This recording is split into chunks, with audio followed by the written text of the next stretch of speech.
hear that phrase, what's real for me, what's true for me is what's true, and then what's true for you is something different. That's a safe way to talk to people so that you won't feel like you're in conflict. Also kind of a coward's answer at times, because then you're not really willing to sort of engage something that's more than just whatever a particular person's take is on something.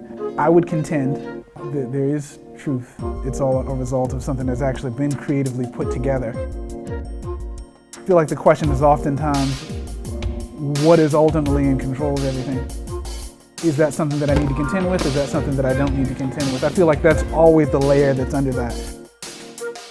Someone would say that there is no God simply because I made him up. I can't prove the invisible. Just like people couldn't really prove that there were atoms until we made lenses that could actually see them. Before that, it was only just a theory. If you can see it and prove it, then it's good. And if we can't grasp it, then you arrived at that juncture there where you have to decide, do I just disregard it as immaterial and non-existing? Or do you argue with the fact that it's a possibility? God can prove himself. If it goes seeking God, he will show himself to you. It might not be in the form that you want. It might not be in the timing that you want either. But he for certain can show himself to you if you search for him wholeheartedly. And you'll encounter each other, and then there's going to be a conversation that's going to occur at that point. Just like with anything that you discover or anything that discovers you, you have to decide what you're going to do with it, how you're going to respond to it.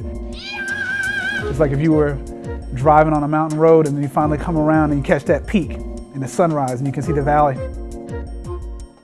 Then you sort of have to decide and get back in your car and you can keep driving, or you can take a moment and be in awe. You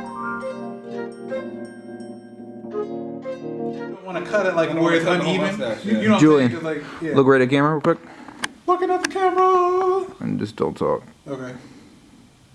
It's either going in my mouth or going up my nose. And that's awful. Awk life. And I thought about cutting my hair, but I don't know if